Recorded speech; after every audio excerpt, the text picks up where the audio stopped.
Intinya Kang Jai lah, kenapa saya nggak bosan-bosan? Intinya saya selalu membangun hope, Iya, saya membangun harapan. tadi. Jadi orang kalau tanpa harapan itu pasti ya. habis. Assalamualaikum warahmatullahi wabarakatuh. Waalaikumsalam. Sahabat J Channel, apa kabar? Mudah-mudahan sahabat J Channel sehat, sukses, pokoknya bahagia beserta orang-orang yang tercinta, keluarga. Sahabat J Channel, hari ini siang hari ini tanggal 2 Maret 2021. Saya kedatangan, ini dadakan sebelum nembak. Beliau sahabat saya dekat, ada di grup NJE New Jabar E. Dia tokoh. Dia anggota DPR ya di DPRD Provinsi Jawa Barat.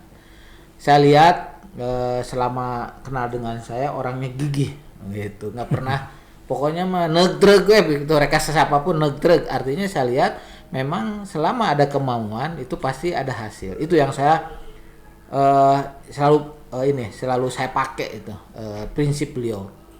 Kita perkenalkan namanya Kang Buki. Kang Buki Wikago, dia terkenal di Jawa Barat, Inohong, salah satu Inohong di Jawa Barat. Saya kenal dengan saya sebetulnya dia orang seniman gitu, tapi beliau juga punya ini ya pendidikan ya, punya sekolah tinggi musik Bandung. Pokoknya dia mah segalanya lah. Walaupun tadi saya dipaksa ke sini, dia nantang, kapan saya akan diundang katanya. Gitu sahabat Cecena, saya bilang jam 1, padahal saya ngobrol udah jam 12. Saya seneng aja karena kalau diundang secara khusus, beliau sibuk kan nggak lebih baik dia jam berapa sekarang datang. Alhamdulillah. Di luar dugaan saya nggak terlalu berharap tadi, ya udah biar aja kalau datang, alhamdulillah tahu-tahu datang. Ini luar biasa. Ini kesempatan baik nih bagi sahabat channel, kita korek siapa beliau. Tadi ngobrol di belakang, udahlah saya nanyanya domba aja. Waduh, dia bangga karena dia punya usaha domba sekarang. Jangan nanya yang lain, tapi kita nanya segala hal lah. Apa kabar Kang Buki? Terima kasih nih kehadiran di sini. Baik Kang Jai, Assalamualaikum warahmatullahi wabarakatuh. Sampurasun. Rampes, nah itu selalu diingatkan. Saya jarang saya pakai sampurasun, Kang Buki. Kalau di sini jadi ingatkan sampurasun. Batuk dulu nggak apa-apa. Mudah-mudahan Kang Buki sehat lah ya dengan keluarga. Kang Buki kegiatan apa nih di reses ya sekarang katanya? Ya sekarang lagi masa reses. Cobalah ngobrol aja lah, kita bebas aja. Lagi masa reses, jadi ada mulai tanggal 1 sampai tanggal 8. Tanggal 10. Jadi Maret, ya? Maret ini. Jadi minggu ini lagi reses. Jadi kebetulan tadi pas kita WA-an itu ya, kebetulan waktunya lagi luang. Jadi begitu kata Kang Jai, jam 1 sekarang, cuma ada waktu 1 jam. Oke, gitu kan gitu. Karena kangen, udah lama nggak ketemu. Iya lama ya kita. Terus lami kita ngobrol-ngobrol langsung ya gitu ya. Karena Kang Jai kan juga beberapa kali ngirim sesuatu ke rumah saya ya. Ya mengejutkan sini. Nggak ada perjanjian, tiba-tiba ayah ulen gitu kan gitu. Ya ngebantu UMKM lah. Tiba-tiba ada matwa gitu kan itu. Ya, UMKM pokoknya. Jadi teman saya yang satu ini suka bikin kejutan gitu. Ini kan kejutan juga. Tapi kejutan itu memang membahagiakan Kang. Sama dengan misalnya gini, ketika kita ngasih sesuatu, misalnya membantu orang ya, di saat orang itu butuh, kemudian tiba-tiba kita kasih dan buat dia itu terkejut gitu, dan itu doanya yang paling tulus sepertinya kan gitu. Cinta yang tulus lah ini. Gitu. Nah, ya memang 1 tahun ini saya kan kebetulan terpilih jadi anggota DPRD Provinsi Jawa Barat ya dari daerah pemilihan Kota Bandung dan Cimahi. Sehingga banyak kegiatan-kegiatan. Dari partai apa? Saya dari Partai Gerindra. Jadi sekarang posisi di DPRD sebagai sekretaris fraksi Gerindra dan sekretaris Komisi 4 bidang infrastruktur.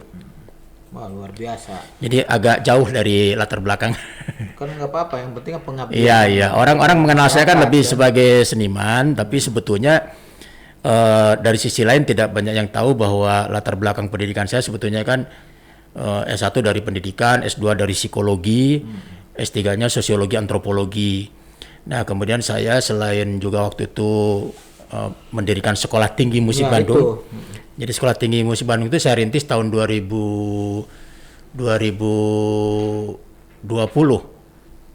Sekarang 2020. 2001. 2001, berarti udah 20 tahun ya. Iya, hampir. 2001 itu sekolah tinggi pertama di Indonesia yang mengkhususkan diri di musik. Gitu Jadi kan? kalau yang di Jalan itu apa? Buah Batu tuh apa? Sekolah apa itu? Oh, di Seni itu beda ya? beda. Kalau itu kan dulu STSI, Sekolah Tinggi Seni Indonesia, itu kan negeri. Iya.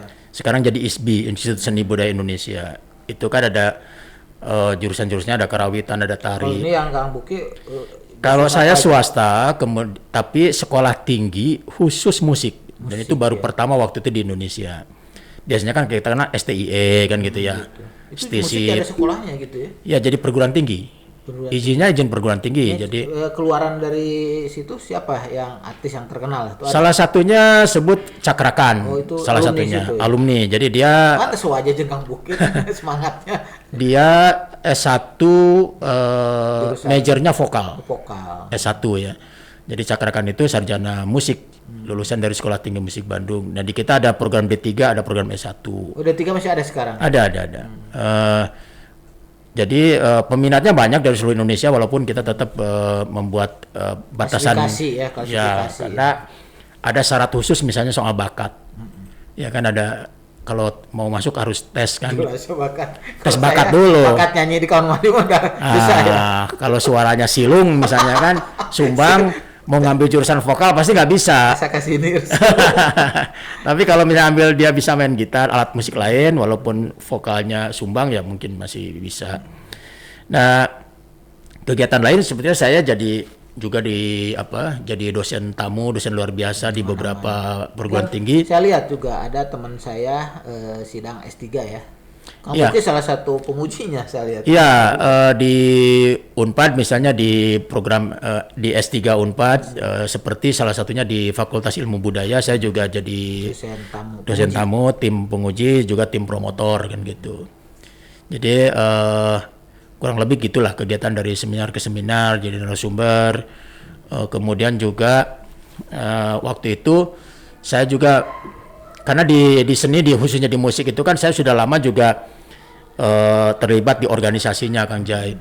Jadi justru saya lebih banyak di belakang layar gitu kan. Tapi saya lihat di web ini Google ya, Kang Buki ini banyak ininya organisasi. Iya. Tapi hubungannya emang kebanyakan di musik gitu ya. Iya, misalnya budaya dulu gitu ya. Jadi dulu misalnya saya ketua Papri Jawa Barat. Papri itu Persatuan Artis, Penyanyi, Pencipta Lagu dan Penata Musik. Dulu Rekaman Indonesia, sekarang jadi Republik Indonesia. Saya sejak lama memang jadi ada di belakang layar, memikirkan bagaimana supaya insan-insan seni khususnya di musik itu bisa lebih sejahtera. Kemudian banyak masalah-masalah yang dihadapi seperti soal hak cipta, Iya ya itu ya. soal kontrak, soal hak dan kewajiban lah pokoknya. Ternyata selama itu masih banyak teman-teman yang minim pengetahuan di seputar itu ya. Nah, setelah S3 postdoktoral saya ambil akhirnya ambil pendidikan konsultan kekayaan intelektual.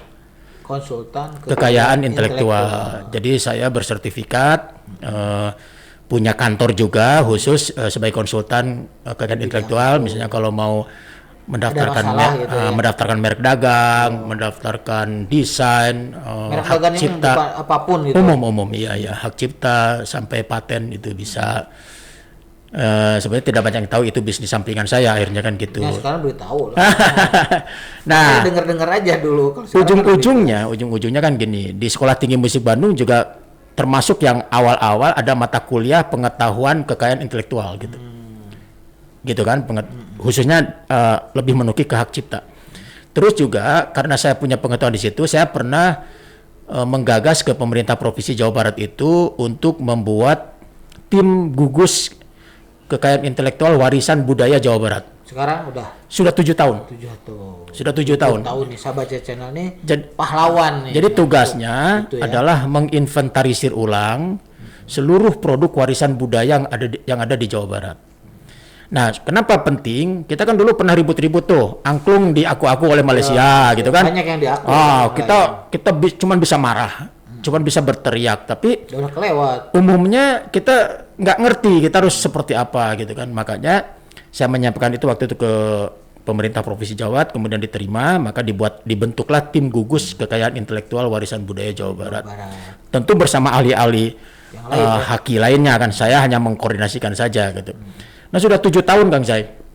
Jadi sekian banyak produk warisan budaya itu sudah diinventarisir, sudah dibuat pemberkasan, sudah dicatatkan ke Kementerian Pendidikan Kebudayaan bahwa produk warisan budaya tersebut adalah berasal dari Jawa Barat. Gitu kan gitu. Contoh misalnya tidak hanya kesenian, tapi juga termasuk kuliner, termasuk pengetahuan tradisional dan lain sebagainya gitu. Itu tempatnya di mana sekarang? Itu asosiasi. Tidak ada tempat khusus, tapi kita bermitra dengan Dinas Pariwisata dan Kebudayaan Provinsi Jawa Barat. Tercover di situ ya? Ya gitu. Jadi hari-hari tim kami terus menginventarisir, kemudian membuat berkas untuk dicatatkan ke kementerian. Gitu. Sekarang udah semua apa masih bertahap? Oh, masih sedikit karena kerjanya memang nggak bisa. Yang belum berarti ya. Satu produk Kang Jaya, waktu awal Kujang misalnya, kita butuh waktu 1,5 tahun lebih untuk sampai pemberkasan. Karena itu seperti penelitian ulang, seperti kajian ulang. Siapa pengampunya, siapa tokoh-tokohnya di mana, kemudian jenis-jenis kujangnya, sejarahnya, macam-macam. Sampai urusan logamnya, sampai ke kolektornya, itu semua diundang secara bergantian kan gitu. Anggap verifikasi berarti ya, dianggap. Iya, lalu kita presentasi lagi di depan tiap ahli itu. Nanti ada masukan lagi, termasuk ahli sejarah, bahkan ahli bahasa gitu.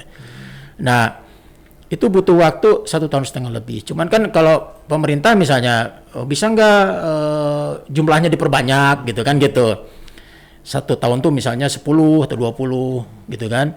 Ya saya bilang bisa, tapi pasti kualitasnya agak beda. Nah, akhirnya cari cara kesini sudah agak bisa cepat, tetapi akhirnya kita bikin terobosan bekerja sama dengan Balai Pelestarian Nilai Budaya gitu kan, itu dari Kementerian Pendidikan dan Kebudayaan, karena mereka juga melakukan hampir hal yang sama. Jadi kita supaya satu pintu nanti, betul. Informasi dan dokumen itu bisa satu pintu.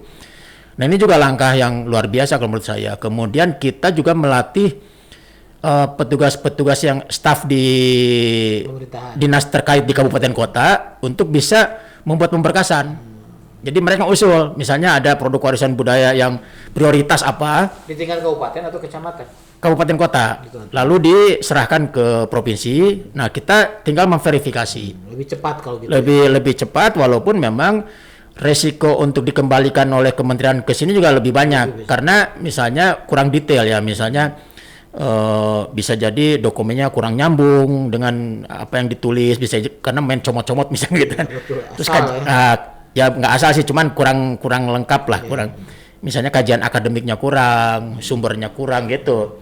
Jadi kadang-kadang kan karena ingin cepat, biasanya kan main comot sana sini, tapi begitu diperiksa ada yang nggak nyambung, gitu benang merahnya. Lagi berarti. Ya kita bantu, kita verifikasi gitu kan.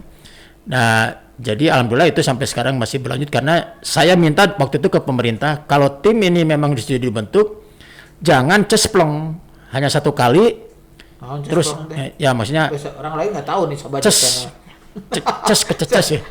Jadi maksudnya awalnya semangat terus ngececes gitulah. Ceces lo malain gitunya. Salah. Gitu ya jangan. Nah, akhirnya pemerintah juga konsisten walaupun gubernur sudah berganti, tapi program jalan terus. Nah, saya kira ini penting ya. Bahwa kalau program memang sudah dibuat kebijakan, siapapun pemimpinnya, saya kira ini bisa kontinuitinya harus terjaga gitu, Kang. Oke, terima kasih nih. Soal itu bicara panjang lebar nih sahabat channel, bicara nanyanya bukan mau itu, tapi ini menarik dan ini menurut saya ini tambahan wawasan bagi kita bahwa tokoh Kang Buki itu luar biasa. Nah, tapi itu kan dari hal gitunya. Tapi kita sisi lainnya tadi ngomong mau domba nih. Iya. Sebelum domba nih, Kang Buki sebelum ke domba ya? Iya. Kang Buki kan image-nya di seni gitu. Ya. Itu dasarnya apa? Orang tua atau siapa nih? Ujuk-ujuk gitu. Ujuk-ujuk apa emang terprogram dari awal? Jadi gini, saya beruntung juga saya punya latar belakang pendidikan psikologi perkembangan ya. Jadi saya tahu gitu. Maksudnya jadi mengerti sekarang kenapa jiwa seni itu ada di diri saya, dan kakak dan adik saya, kakak-kakak dan adik-adik saya. Kalau saya runtut ke belakang, orang tua saya memang sukanya bukan kesenian pop atau rock gitu kan, tapi seni tradisi. Oh, tradisi. Tradisi Sunda lah gitu kan. Jadi hari-hari di rumah itu pasti hampir tiap hari dengar paling tidak orang tua saya menyetel kaset Cianjuran, lalu mendatangkan guru atau latihan tembang Sunda gitu kan. Lalu ada yang latihan angklung, kami juga anak-anak dipaksa untuk bisa main calung, terus latihan pencak. Kon di rumah itu? Iya di rumah. Bahkan ayah saya tuh setelah latihan pencak gitu, terus sengaja mendatangkan pengiring musik pengiringnya itu langsung gitu. Nah itu hari-hari di rumah saya itu seperti itu. Pantes ya. Nah ada yang latihan tari, kemudian ayah saya juga pada zamannya dikenal sebagai pencipta kesenian gondang gitu. Mungkin ada turunan ya.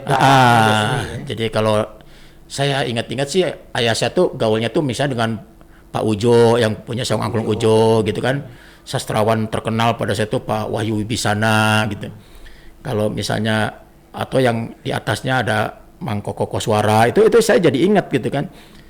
Kalau misalnya Pak Gugum Gumbira, Kang Gugum almarhum yang menciptakan Jaipongan itu muridnya gitu, murid SMA-nya. Luar biasa. Jadi nuansa berkeseniannya itu sangat kuat gitu. Nah ini maksud saya, lingkungan inilah yang mempengaruhi bisa. saya dan saudara-saudara itu memang berjiwa seni gitu. Kakak Kang Buki itu siapa ya sini juga? Ya pokoknya Deki, beda. Kang Diki, semua ya? Kang Jaki almarhum, saya, Niki Astria, adik saya yang bungsu Saki, ya semua umumnya seni aja ya? Umumnya bisa lah, bisa nyanyi, bisa sedikit main alat musik. Nah, jadi yang penting adalah waktu kecil itu saya juga nggak tahu maknanya apa sih gitu kan itu. Saya dipaksa suruh belajar calung, belajar silat, mendengarkan lagu tembang Sunda Cianjuran, kan nggak ada makna apa-apa. Tetapi bukan berarti pada waktu saya kecil itu tidak merekam. Merekam, betul. Itu direkam. Nah, psikologi mempercayai bahwa rekaman itu akan direfleksikan kembali ketika sudah dewasa. Salah satunya menjadi bentuk kesetiaan terhadap seni. Batuk gelap. Silakan. Tiis dia teh tiis kan? Sama makanya saya gini-gini bukan sombong, emang dingin. Nya tadi jaket itu nyebrot ke dia. Nah, terus fase berikutnya memang kita tidak ada di track seni tradisi. Jadi ada di track misalnya musik pop lah gitu kan gitu. Nah, memang bukan jaminan bahwa waktu kecilnya misalnya lingkungannya seni tradisi lalu besarnya itu kan pilihan, tapi yang penting membentuk jiwa seninya gitu. Nah, jadi kalau ditanya mungkin sejarahnya seperti itulah gitu ya, mungkin. Nah, bahkan kesetiaan terhadap seni tradisi itu kan tertanam dalam diri saya, tertanam. Misalnya ketika saya membuat Sekolah Tinggi Musik Bandung itu kan musik barat. Awalnya. Ya memang musik barat. Sekolah Tinggi Musik Bandung itu mempelajari musik barat. Semua. Bukan seni tradisi. Tetapi ada kesetiaan saya. Misalnya di Sekolah Tinggi Musik Bandung itu ada mata kuliah namanya Teori dan Praktek Karawitan Sunda. Walaupun hanya 1 semester. Tapi ada. Jadi untuk memperkaya hasanah mahasiswa yang sudah mempelajari musik barat itu diperkaya oleh wawasan khususnya karawitan Sunda gitu. Itu. Nah itu kan bentuk kesetiaan kita terhadap realisasi dari kesetiaan itu kan itu. Waktu S3 juga saya memang meneliti juga hal-hal yang berkaitan dengan seni tradisi, misalnya bajidoran itu kan jadi terkait dengan sinden, ronggeng dan sebagainya gitu. Nah, jadi kurang lebih seperti itu. Tapi juga saya kan orangnya kurius, jadi selalu ingin mencoba hal baru. Termasuk juga waktu itu saya tertarik ke dunia politik, gitu. Dunia politik dari tahun berapa? Dari tahun 2008. Hampir ya lumayan. Iya. Awalnya tidak. Awalnya nggak pernah tertarik karena apalagi seniman ya masuk ke ranah politik itu apa ya buat seniman itu sesuatu yang garila lah gitu ya. Iya gitu. Tapi karena saya ingin tahu karena itu jadi tantangan buat saya ingin tahu. Saya juga keluar masuk sebetulnya. Keluar masuk gitu kan buka tutupnya terus gitu kan. Coba lah. ada banyak hal yang berlawanan dengan perasaan dan hati saya kan gitu. Tapi kemudian saya coba mulai memahami apa dengan cara beradaptasi kan gitu. Saya memang butuh waktu lama gitu. Kebetulan saya dulu bersahabat dengan Andi Malarangang gitu kan, teman diskusi dan sebagainya, dengan profesor ahli ahli manajemen pemerintahan Profesor Yas Rashid misalnya gitu ya. Itu kan seperti guru saya gitu. Sama juga ketika dulu saya tertarik dengan dunia jurnalistik. Dulu saya kan nyanyi, tiba-tiba rekaman nggak? Pernah. Lagu apa? Dulu judulnya Summon Eleven. Waduh. Itu kalau bahasa sekarang itu kumpul kebo. Makanya nggak bisa masuk media, dulu kan satu-satunya TVRI, jadi pasti nggak bisa dipromosikan di situ. Nah, tapi kemudian tiba-tiba saya bergaul dengan wartawan-wartawan musik senior yang saya anggap itu idola saya kan gitu. Ada Remi Silado, ada Denny Sabri almarhum gitu. Jadi dulu memang itu orang-orang hebat di majalah musik satu-satunya pada tahun 60-70, majalah Aktuil gitu kan. Lalu saya tuh jadi kurius gitu kan, pingin jadi wartawan. Akhirnya saya banting setir jadi wartawan. Politikus. Iya. Yang satu ya kan bisnis juga katanya. Iya. Bisnis apa aja? Yang pernah dari kapan gitu juga kapan? Saya juga termasuk orang waktu itu penasaran dengan urusan masak-memasak ya. Jadi kuliner. Iya, sejak muda saya tuh ingat pernah jualan ini ya. Batagor cerik. Enak nggak? Enak. Nah, itu. Bener. Jadi cuma bentuknya beda. Iya. Ya, tapi enak gitu. Saya memang ya itu tadi, saya tuh kurius. Jadi begitu ada waktu luang, itu saya kursus masak. Apa aja. Pokoknya kursus masak gitu. Oh, menyenangkan hati begitu ya. Iya. Seperti ada harapan gitu kalau saya melakukan itu. Walaupun saya malu karena di tempat kursus itu umumnya ibu-ibu. Gitu kan? Senang kan ibu-ibu mah. Iya, maksudnya agak malu. Pernah kan kalau saya kan uji coba di rumahnya masak, ngundang saudara-saudara, bibi-bibi, paman-paman itu diundang, teman-teman saya masak gitu kan. Nah, misalnya bibi saya tuh, "Buki, minta resep," gitu kan gitu. Saya nggak kasih. Saya bilang bukan saya pelit, tapi saya itu kursusnya itu menanggung malu yang panjang gitu kan gitu. Nah, jadi heureuy lah gitu ya. Jadi saya bisa masak banyak hal. Iya. Mulai dari masakan Chinese food, Padang gitu kan, Sunda macam-macam lah gitu. Semua ya. Mie baso, makanya saya bilang kalau saya bikin batagor rasanya pasti enak gitu. Juga ya. Betul. Gitu. Nah, waktu itu saya uji coba sebetulnya Kang. Jadi sekali waktu kan ada libur ngajar gitu kan, agak panjang hampir 2 bulan. Lalu saya bikin batagor. Nah, awalnya jual dedet, termasuk mungkin Kakang Zainya.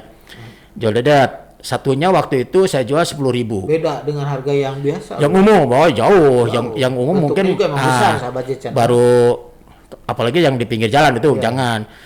Tapi waktu itu termasuk kelas atas. Iya, kelas atas 10.000 itu.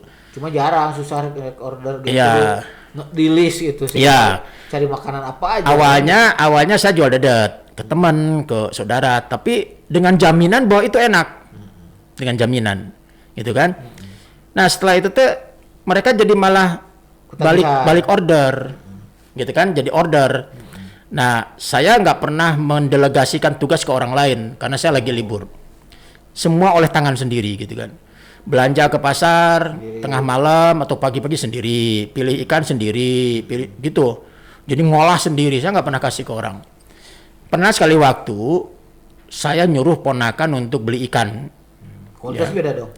Nah, begitu jadi satu adonan besar, menurut saya ini ikan nggak seger.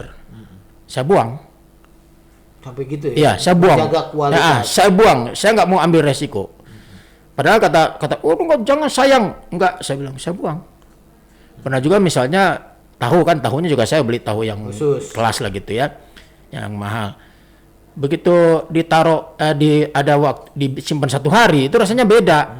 Nah, makanya saya kalau ada yang pesan tuh, misalnya siang ini pesan, untuk besok pagi dikirim. Nah, misalnya ada teman saya nih pesen 25 gitu kan, oke. Tiba-tiba berubah 1 jam kemudian. Saya nambah lagi kan, nggak bisa. Iya kalau itu Sombong pisan cenah maneh. produk baru sahabat Cina itu menempatkan posisi pokoknya luar biasa aja, VIP aja. Saya bilang nggak bisa. Sampai teman itu sombong banget lu kata gitu kan. Sombong amat. Nah sampai ke Jakarta segala macam. Dan itu delivery. Saya nggak punya toko. Delivery order gitu kan. Dulu, dibuat baru gitu kirim. ya. Dan itu pasti semua fresh, dijamin. Saya nggak nyetok. Sekarang masih udah lewat aja. Wah, lewat. Tapi gini ya, saya kan hanya ingin membuktikan. Pembuktian. Pembuktian. Bisa nggak sih usaha sebetulnya kan gitu. Waktu itu apa ya?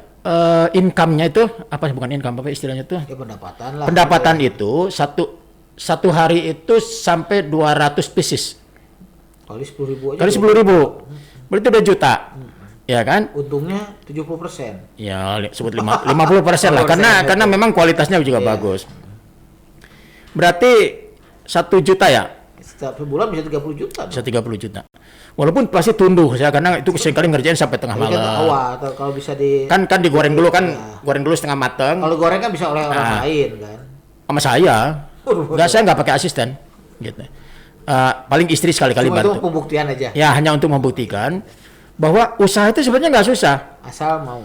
Pertama saya bikin, terus saya list teman-teman saudara-saudara yang bisa dijual dedet gitu kan gitu. Iya. Baru setelah itu mereka juga ikut mempromosikan. Jadi pertama ternyata keluar dari apa kesusahan itu sebetulnya nggak terlalu sulit. Yang sulit itu memulai. Betul. Gitu. Kemauan itu ya susah ya. Ngamimitian ya SMA, gitu kan. Apalagi orang Sunda, saya kan orang Sunda gitu kan, jadi suka ada perasaan kagok, atuda gitu, atuda gitu kan, atuda sieun teu payu, atuda gitu kan gitu, ngomong ke orang malu-malu. Padahal harus saya lawan aja, atuda itu dengan sanajan gitu, iya. Sanajan era ini inisiatif ya, gitu aja. Didorong itu aja. Jadi saya yakin yang susah itu memulainya. Keberanian untuk memulai. Nah, itu saya buktikan dengan Batagor itu sebenarnya penghasilan itu luar biasa kalau menurut saya. Gitu kan. Nah, itu satu. Setelah itu saya balik lagi ngajar. Sambil ngajar kan itu? Enggak kan waktu libur. Oh, libur. setelah musim ngajar ya berhenti. Banyak yang nanya, "Wah, Batagor gitu." PHP ya, pemberian harapan palsu sahabat channel. Bahkan kita mati malah jadi nggak ada ya. Ada langganan saya sampai waktu itu sering order ya. Ini harganya belum naik katanya gitu, ada begitu. Jadi menurut saya ini luar biasa gitu kan. Jadi saya seperti apa ya, uji coba membangun hope, membangun harapan gitu kan. Nah, saya merasa juga saya jago loh kalau enak kalau bikin nasi goreng misalnya kan gitu. Itu dibuktikan. Sekali waktu saya ingin jadi tukang nasi goreng gitu. Jadi udah saya belum. Jadi saya pernah gini, saya pingin nganggur gitu. Kan gini, jiwa pikiran saya itu kan ngajar, Kang Jai. Jadi ngajar itu sesuatu yang di atas segalanya buat saya. Walaupun mungkin pendapatan dari situ nggak terlalu ya, tapi pengabdian saya sebetulnya realnya sudah di situ. Jadi prioritas utama di situ. Nah, padahal saya tuh sangat ingin nganggur supaya saya saya ngiri bisa dagang nasi goreng. Saya punya banyak gagasan untuk itu kan gitu. Atau bikin apalah gitu ya gitu. Bisa bikin mie bakso. Iya. Saya bisa bikin mie-nya sendiri. Saya bisa bikin bakso sendiri kan gitu ya. Terus juga saya senang bercocok tanam. Nah, cerita bercocok tanam. Kan 4 tahun yang lalu, saya kan sahabat channel, saya keluar dari beres BJB itu Maret April 2015. Akhir 2015 itu kan saya beli itu bibit duren. Ya. Kan bilang, dia ketawa kalau saya bilang 2 tahun, kamu bilang begini, ingat 3 tahun tetap masih segini, terbukti. Memang gampang juga ya. Saya kan gitu sama. Saya beli bibit durian gitu kan. Karena kita kan nggak sabar, ya kan. Saya perkosa tuh dikasih vitamin itu berbuah. Cuma sekali. Sisanya buahnya cuma jadi 1 gede gitu kan. Setelah itu mati pasti pengalaman saya gitu. Jadi diperkosa lah kasarnya. Nah saya ngerti juga soal yang gitu-gitu karena saya memang senang. Bertani di mana? Saya kebetulan kan mertua saya di Ciamis. Kalau durian itu kan cocoknya di daerah panas. Pengalaman mertua nih. Gitu. Jadi mertua saya karena di sana juga punya lahan, punya menantu yang juga senang gitu, Nyambung ya. nyambung. Jadi nggak heran kalau saya jadi Sekarang udah berbuah. menantu Kalau dulu kan kesayangan. Duriannya selain durian apa aja? Berbuah duriannya. Duriannya berbuah, tapi umumnya sekali. Setelah itu mati. Nanam lagi enggak? Nanam lagi, nggak bosan-bosan terus Ada kayak ini sahabat ya, saya durian gagal, ratu. Sekarang nanam aja. Tetap aja. Saya nanam juga misalnya jambu Jamaika. Itu sukses kalau Pete jambu. enggak? Pete nanam, cuman kan iseng dia nanamnya ya, cuman 2 pohon, 3 pohon. Nah, sekarang lagi berpikir karena kan di kampung mertua saya tuh begini, misalnya ada pohon jengkol, berbuah, lebat. Tapi nggak jadi uang. Paling dibagi ke keluarga. Ada pohon apa kayak orang itu menyebutnya pisitan. Ya, iya namanya teh.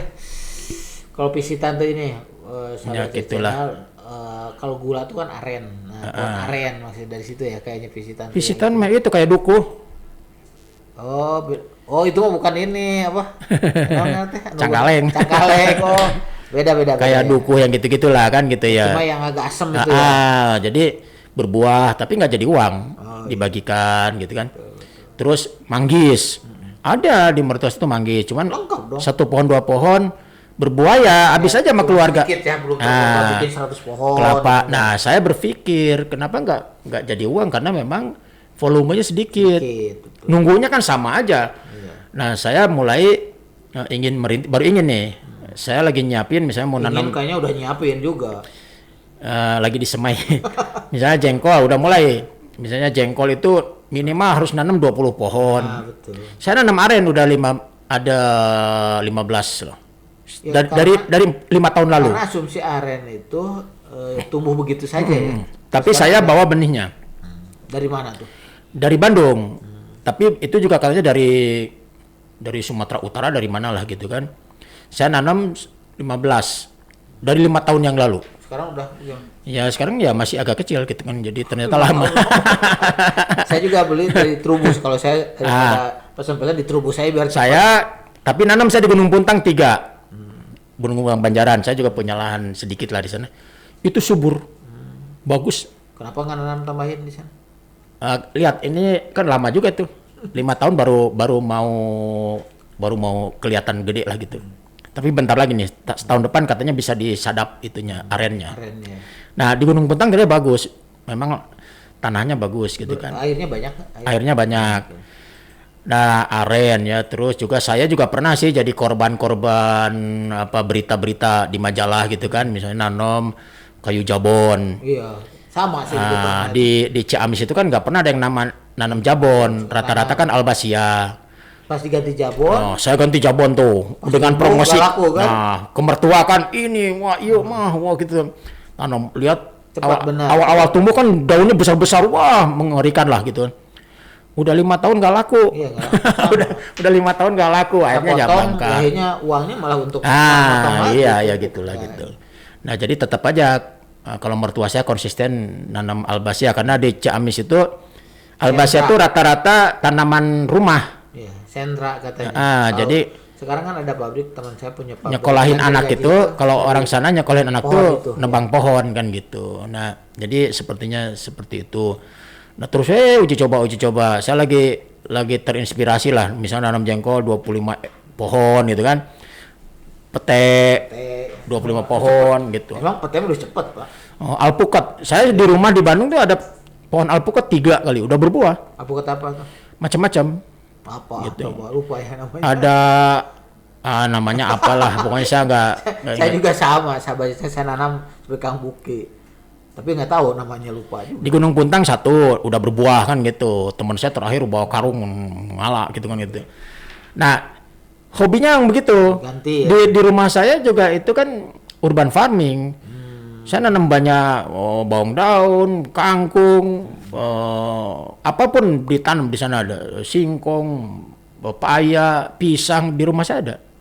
Talas ada kalau misalnya. Segalaya gitu. Segalaya. Nah ini tadi kan ngomong tanaman. Kalau beternak, akhir kita beternak. Jadi udah lama sebelum jauh jadi anggota dewan saya juga memang ternak. Saya punya lahan lah nggak banyak di Gunung Puntang ya, di Banjaran yang ke arah Pangalengan ya. Dulu saya main sapi khusus untuk Idul Adha. Tapi polanya itu di istilahnya paro, walaupun lahan bagi hasil dengan masyarakat. Ya. Walaupun kandang punya saya, tapi kan saya nggak keluar uang untuk pakan. Jadi di paro dengan masyarakat. Memang volumenya nggak bisa banyak. Paling ya untuk Idul Adha itu misalnya rentangnya 20-30 ekor gitulah gitu. Nah kalau dihitung dengan biaya bolak-balik gitu kan bisa seminggu 2 kali, coba kebayang nggak selama hobi ya berarti. Lalu kan masyarakatnya kan pola pembelian kan tradisional, full rumput misalnya kan gitu ya. Jadi konsepnya tuh pagi, siang, malam tuh pokoknya nggak pakai pakan itu nggak pakai pakan alternatif lah. Jadi yang penting si tempat pakan tuh selalu ada rumput, jadi memamah terus gitu kan. Nah itu prinsip mereka. Nah kalau misalnya saya mencoba dengan pola yang lebih modern, misalnya dengan pakan konsentrat, mereka nggak percaya, gitu.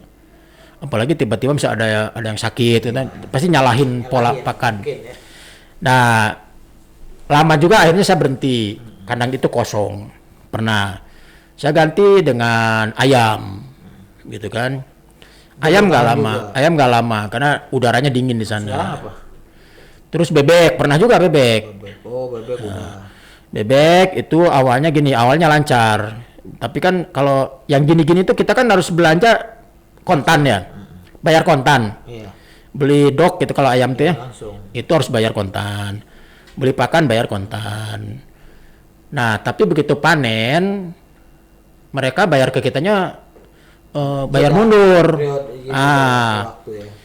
Awalnya sih seminggu, periode kedua 3 minggu, periode ketiga orang jadi goda-goda. Betul. Jadi untuk ngatur konsep kontinuitasnya agak susah gitu kan gitu. Nah, kecuali kita memang harus punya jalur pemasaran sendiri kalau menurut saya kan gitu. Nah, terus saya telaah lagi, salah satu kelemahannya itu karena kita memang mengandalkan orang lain terlalu banyak porsinya. Jadi kalau mau bisnis seperti itu harusnya kita harus bisa ngantor. Semuanya. Awalnya harus ngantor gitu, tiap hari di sana gitu kan. Terjun sendiri sampai betul-betul dia pada posisi mapan, baru kita bisa mendelegasikan sebagian ke orang lain gitu kan yang bisa kita percaya.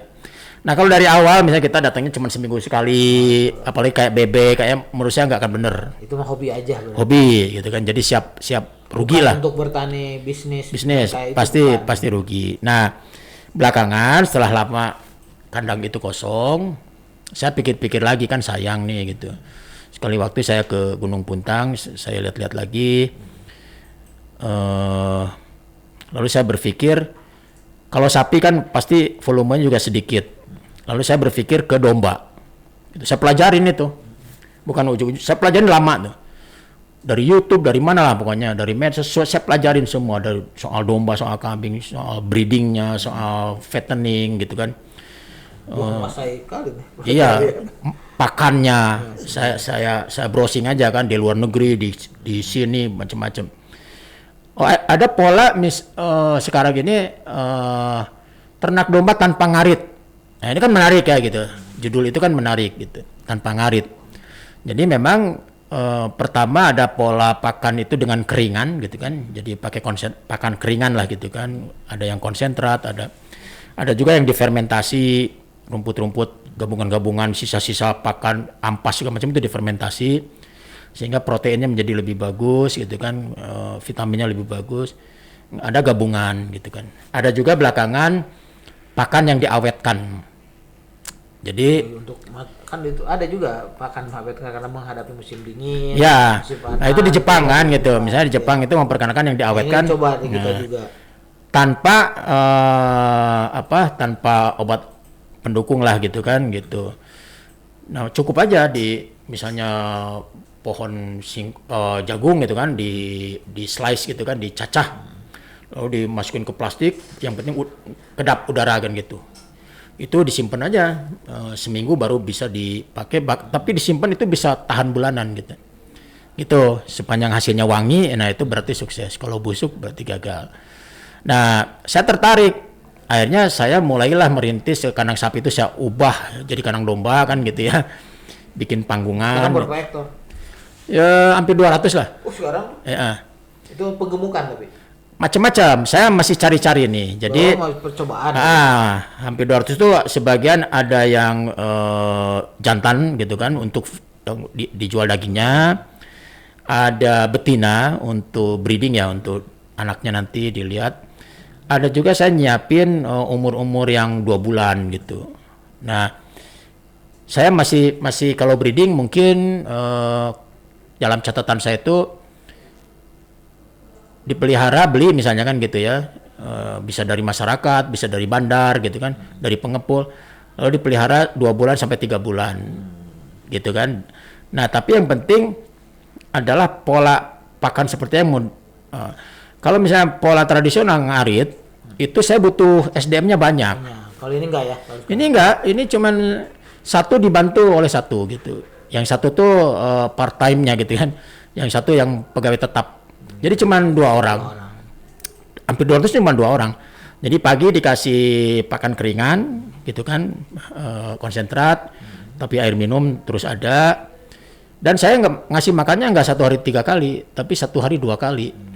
Pagi sama sore baru dikasih hijauan gitu. Tapi itu si kambingnya domba tuh nggak keluar main nggak di kandang tersebut aja? Di umumnya di kandang, tapi kalau ada matahari pagi udaranya bagus itu bergantian dilepas di umbar gitu. Luar biasa nih. Kan mereka juga butuh nginjek tanah. Ya, biasanya kamu pengalamannya kalau ini nggak pakai selesai sahabat channel. Tapi ya bukan berarti nggak ada tantangan. Iya, pasti ada. Saya mulai tahu kan misalnya, tapi nggak kaget karena sebelumnya sudah saya pelajari penyakit umum kambing gitu kan. Udah tahu ya semua. Iya, misalnya penyakit mata itu udah umum. Dan itu menular gitu kan. Terus sariawan, mulutnya kayak borok-borok gitu kan. Kembung, mencret. Nah itu penyakit umum domba dan kambing gitu kan gitu. Gitu. Nih, sahabat channel ini panjang nih, bagus dan menarik sebenarnya. Nggak selesai kamu Ki. Tapi kita akan lanjut ke nanti atas nih kamu Ki. Tapi satu lagi saya juga jual beli ikan arawana. Waduh, nggak. Sahabat channel sama tutup tadi itu. Ini arwana. Ini sampai kapan? Kapan nih arwana? Mulai kapan? Arwana baru 1 tahun. Oh. 1 tahun. Jadi saya ngambil dari Pontianak. Di mana ininya? Di rumah kalau itu. Jadi di akuarium. Jadi ngambil dari Pontianak, dijemput di airport di Soekarno Hatta kan gitu. Nah lalu istilahnya 2 bulan 3 bulan itu di grooming, dipelihara sedemikian rupa sehingga warnanya menjadi keluar. Jadi saya beli bakalan gitu. Dijual lagi. Sekarang di rumah ada berapa? Jenisnya super red. Ada berapa sekarang? Sekarang sih karena kan ada yang beli ya, sekarang stok adalah 8 ekor. Itu hobi, orang hobi ya gitu. Orang hobi. Ya. Teman saya juga gitu, ada sampai mati sampai dimakamkan gitu. Oh iya. Betul. Kata saya goreng aja gitu. Nggak mungkin lah. Gitu. Iya. Luar biasa nih. Sahabat channel, saya menutup tadi itu. Cuma karena arwana ini luar biasa ketawa nih. Luar biasa kamu Ki, sukses terus nih. Intinya Kang Jai lah, kenapa saya nggak bosan-bosan? Intinya saya selalu membangun hope. Iya, saya membangun harapan. Tadi. Jadi orang kalau tanpa harapan itu pasti habis. Nih sahabat channel, bangun hope. Iya. Percaya diri. Action juga. Iya. Itu action, kalau begitu action apapun tadi nggak berhenti. Action. Iya. Itu. Dan hasilnya saya menjadi saksi. Beliau sukses. Amin. Dan yang penting apa? Kamu itu berubah, Pak. Nah, itu yang penting itu nggak berubah, Pak. Rugi. Ya nggak berubah, cuma berubah wajah. Tapi lebih ganteng sekarang. Luar biasa. Terima kasih Kang Muki. Sami-sami Kang Jai. Sukses terus. Sama-sama. Dimanapun kamu sehat yang penting. Amin. Demikian sahabat channel, kita udah ngobrol yang luar biasa. Ini luar biasa. Memang menurut saya singkat. Tapi kalau di Zoom nih panjang, bukan di Zoom di YouTube. Demikian sahabat channel, kita akan jumpa lagi di acara yang lain. Mudah-mudahan obrolan tadi menarik. Saya sampai banyak diem nih karena terpaku nih sahabat channel. Terima kasih, sampai jumpa di tamu yang lainnya. Assalamualaikum warahmatullahi wabarakatuh. Waalaikumsalam warahmatullahi wabarakatuh.